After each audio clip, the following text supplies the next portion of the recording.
निजी कंपनी की परिभाषा, विशेषताओं तथा उनको प्राप्त विशेषाधिकार और छूटों के आधार पर हम स्पष्ट रूप से सार्वजनिक कंपनी और निजी कंपनी में अंतर बता सकते हैं। तो इसमें अंतर स्पष्ट करने के लिए हम समझें कि सार्वजनिक कंपनी का क्या आशय है।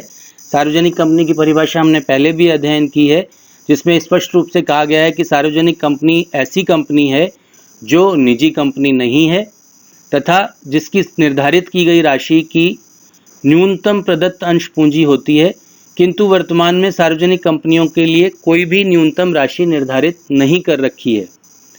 यह भी उल्लेखनीय है कि कोई भी ऐसी कंपनी, निजी या सार्वजनिक,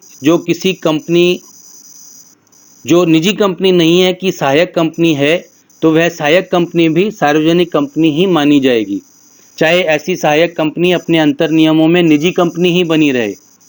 कंपनी संशोधन अधिनियम 2015 में संशोधित किया गया है धारा 271 में कि कोई भी ऐसी कंपनी, निजी हो या सार्वजनिक, जो किसी कंपनी की सहायक कंपनी है, तो वह सहायक कंपनी भी सार्वजनिक कंपनी ही मानी जाएगी, चाहे ऐसी सहायक कंपनी अपने अंतर नियमों में निजी कंपनी ही बनी रहती हो। अगर हम इसको दूसरे शब्दों में कहें तो प्रत्येक कंपनी, निजी कंपनी सहित, जो किसी सार्वजनिक कंपनी की सहायक कंपनी है, वह भी सार्वजनिक कंपनी ही मानी जाएगी। ऐसी सहायक कंपनी के अंतर नियमों में निजी कंपनी संबंधी प्रतिबंध एवं निषेध विद्यमान है, तो वह उन्हें बनाए रख सकती है। यानी उस सहायक कंपनी को, यदि वह निजी कंपनी है, तो अपने अंतर नियमों में कोई परिवर्तन करने की आवश्यकता नहीं पड़ेगी, फिर भी वह सार्वजनिक कंपनी ही मानी जाएगी। तो अगर हम इस आधार पर देखें तो स्पष्ट है कि निजी कंपनी वह है जो सार्वजनिक कंपनी नहीं है, और सार्वजनिक कंपनी वह है जो निजी कंपनी नहीं है। तो इस प्रकार से अगर हम इस अंतर स्पष्ट करें तो विभिन्न आधारों पर हम इनके अंतर को स्पष्ट कर सकते हैं।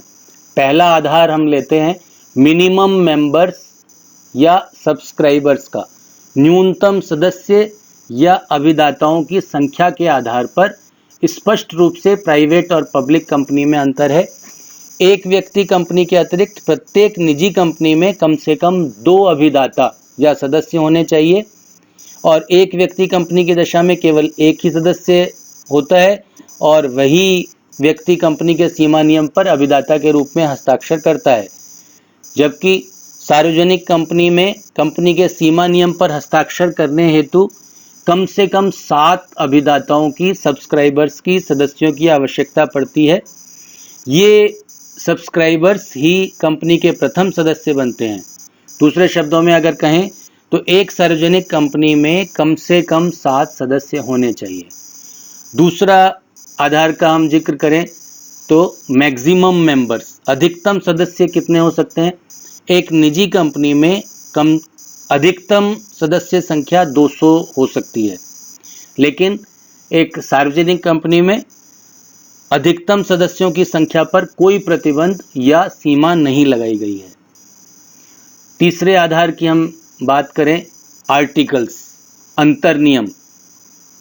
प्रत्येक निजी कंपनी को अपने अंतर नियम बनाने पड़ते हैं, क्योंकि निजी कंपनी के लिए अलग से मॉडल अंतर नियम अधिनियम के साथ संलग्न नहीं किए गए हैं, लेकिन एक सार्वजनिक कंपनियों के लिए अंतर नियम बनाना ऐच्छिक है, क्योंकि कंपनी अधिनियम में एक मॉडल अंतर नियम अधिनियम का प्रावधान किया गया है, इसलिए उनके लिए ये ऐच्छिक है। जो सार्वजनिक कंपनी अपने अंतर नियम नहीं बनाती है, वह अधिनियम में दिए गए मॉडल अंतर नियमों में से अपनी प्रकृति के अनुसार, अपनी रचना के अनुसार अंतर नियमों को अपना सकती है। चौथे आधार की हम बात करें तो provision for entrenchment of articles, अंतर नियमों के परिवर्तन के कठोर नियमों को जोड़ना। निजी कंपनी के अंतर नियमों में परिवर्तन करने के प्रावधानों को कठोर बनाने हेतु अंतर नियमों में संशोधन करने के लिए कंपनी के सभी सदस्यों की सहमति आवश्यक होती है। दूसरी तरफ सार्वजनिक कंपनी के अंतर नियमों में परिवर्तन करने के लिए प्रावधानों को कठोर बनाने के लिए अंतर नियमों में संशोधन के लिए विशेष संकल्प पारित करना आवश्यक है।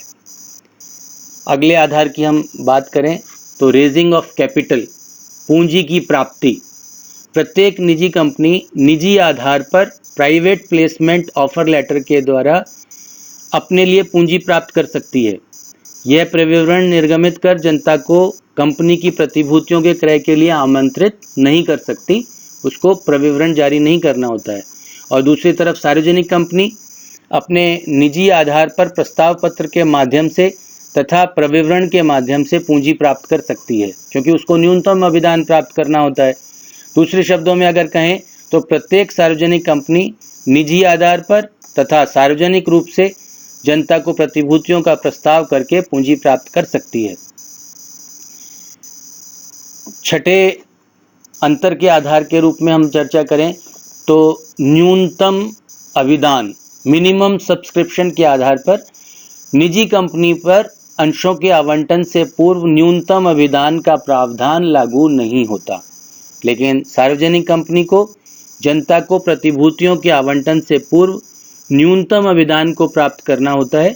कोई भी सार्वजनिक कंपनी न्यूनतम अभिदान प्राप्त किए बिना जनता को प्रतिभूतियों का आवंटन नहीं कर सकती है। सातवें आधार की हम चर्चा करें, अंशों का अंतरण, जो कि मुख्य रूप से है निजी और सार्वजनिक कंपनियों को डिफरेंशिएट करने के लिए ट्रांसफर ऑफ शेयर्स।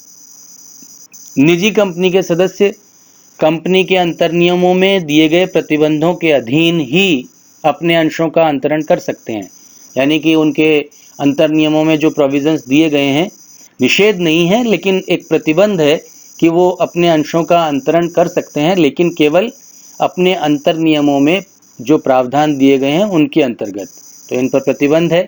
और दूसरी तरफ सार्वजनिक कंपनी के सदस्य अपने अंशों का अंतरण या ट्रांसफर स्वतंत्रता पूर्वक कर सकते हैं। आठवें आधार की बात करें तो जनता से धन निक्षेप या पब्लिक डिपॉजिट्स। कोई भी निजी कंपनी जनता से धन निक्षेप, पब्लिक डिपॉजिट्स आमंत्रित नहीं कर सकती। पब्लिक डिपॉजिट्स आमंत्रित या स्वीकार दोनों ही नहीं किए जा सकते। और दूसरी तरफ कोई भी सार्वजनिक कंपनी जनता से धन निक्षेप आमंत्रित कर सकती है, स्वीकार कर सकती है। संचालकों की संख्या की बात करें, डायरेक्टर्स, तो एक व्यक्ति कंपनी को छोड़कर अन्य सभी निजी कंपनियों में कम से कम 2 संचालक होने आवश्यक हैं। एक व्यक्ति कंपनी में कम से कम 1 संचालक काफ़ी है, एक ही हो सकता है। और दूसरी तरफ सार्वजनिक कंपनी में कम से कम 3 संचालक होने आवश्यक हैं। तो अंतर स्पष्ट है कि निजी कंपनी में कम से कम 2 संचालक होने आवश्यक हैं और सार्वजनिक कंपनी में कम से कम 3 संचालक होने आवश्यक हैं।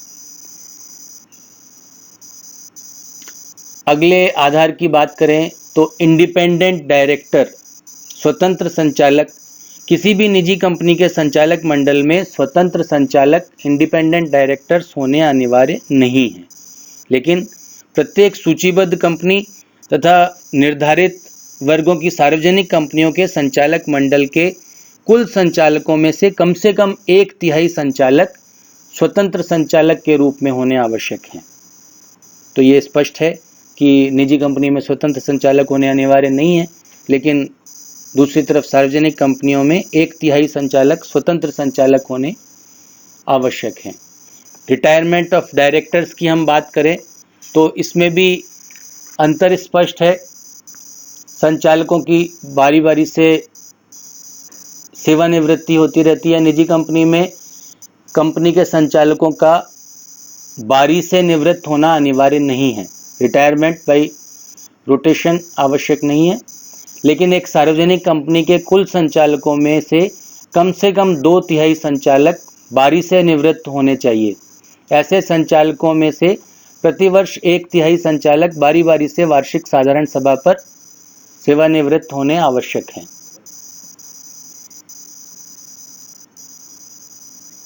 अगले आधार की हम बात करें तो filling casual vacancy in directors office.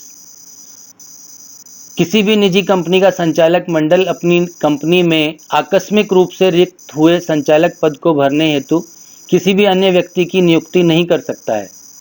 लेकिन दूसरी तरफ सार्वजनिक कंपनी का संचालक मंडल अपनी कंपनी में आकस्मिक रूप से रिक्त हुए संचालक पद को भरने के लिए किसी अन्य व्यक्ति की नियुक्ति कर सकता है। धारा 161(4) में प्रावधान है कि सार्वजनिक कंपनी का संचालक मंडल अपनी कंपनी में आकस्मिक रूप से रिक्त हुए संचालक पद को भरने के लिए किसी अन्य व्यक्ति की नियुक्ति कर सकता है। मुख्य प्रबंधकीय पदाधिकारी के आधार पर भी निजी और सार्वजनिक कंपनी में अंतर है, जिसको हम KMP की मैनेजरियल पर्सनल के नाम से जानते हैं। अपॉइंटमेंट ऑफ KMP की मैनेजरियल पर्सनल। किसी भी निजी कंपनी के लिए किसी भी मुख्य पदाधिकारी की नियुक्ति करना अनिवार्य नहीं है। केवल कंपनी सचिव की नियुक्ति करना अनिवार्य है यदि कंपनी की प्रदत्त अंश पूंजी 5 करोड़ रुपए या उससे अधिक है। लेकिन प्रत्येक सूचीबद्ध कंपनी तथा प्रत्येक ऐसी सार्वजनिक कंपनी जिसकी प्रदत्त अंश पूंजी paid up share capital 10 crore रुपए या उससे अधिक है, उसको मुख्य प्रबंधकीय पदाधिकारियों को अनिवार्यतः आवश्यक रूप से नियुक्त करना पड़ेगा। ये मुख्य अंतर है मुख्य प्रबंधकीय पदाधिकारियों को नियुक्ति के संबंध में। मैनेजरियल रेम्यूनरेशन एक बहुत बड़ा आधार है दोनों कंपनियों में अंतर स्पष्ट करने के लिए। प्रबंधकीय पारिश्रमिक जो है, निजी कंपनी में प्रबंधकीय पारिश्रमिक की सीमा जो कि सार्वजनिक कंपनी में लगाई गई है वो नहीं लागू होती। निजी कंपनी में प्रबंधकीय पारिश्रमिक के रूप में अपने शुद्ध लाभ के 11% से अधिक पारिश्रमिक दिया जा सकता है, लेकिन सार्वजनिक कंपनी में प्रबंधकीय पारिश्रमिक के रूप में अपने शुद्ध लाभों के 11% तक की सीमा के भीतर ही पारिश्रमिक दिया जा सकता है।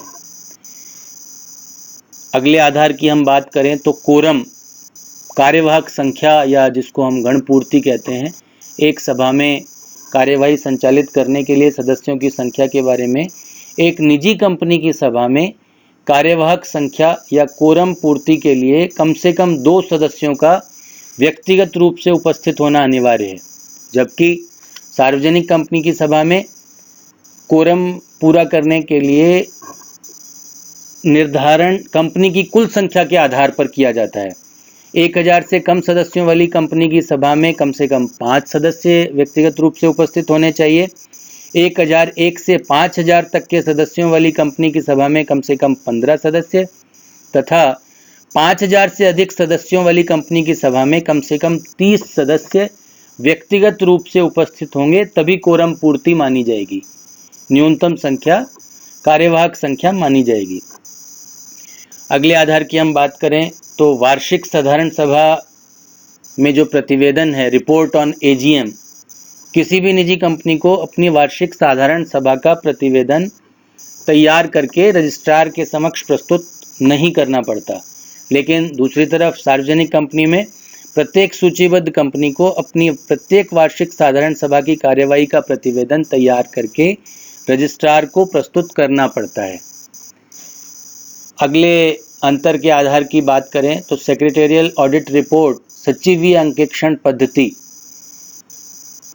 किसी भी निजी कंपनी को अपना सचिवीय अंकेक्षण प्रतिवेदन संचालकों के प्रतिवेदन के साथ संलग्न नहीं करना पड़ता, और दूसरी तरफ सार्वजनिक कंपनी में प्रत्येक सूचीबद्ध कंपनी तथा प्रत्येक सार्वजनिक कंपनी जिसकी प्रदत्त अंश पूंजी 50 करोड़ या उससे अधिक है या जिसका विक्रय टर्नओवर 250 करोड़ रुपए या उससे अधिक है, उनको अपनी सचिवीय अंकेक्षण प्रतिवेदन अपने संचालकों के प्रतिवेदन के साथ संलग्न करना आवश्यक होता है। और आखिरी आधार की हम बात करें, financial assistance for purchase of its shares, अपने ही अंशों के क्रय के लिए वित्तीय सहायता। कोई भी निजी कंपनी अपने अंशों के क्रय के लिए अपने कर्मचारियों और सदस्यों के लिए कितनी भी वित्तीय राशि की सहायता दे सकती है, लेकिन एक सार्वजनिक कंपनी अपनी ही प्रतिभूतियों के क्रय के लिए वित्तीय सहायता कंपनी अधिनियम के प्रावधानों के सीमा के भीतर ही दे सकती है। तो ये स्पष्ट रूप से अंतर स्पष्ट होता है निजी और सार्वजनिक कंपनी में।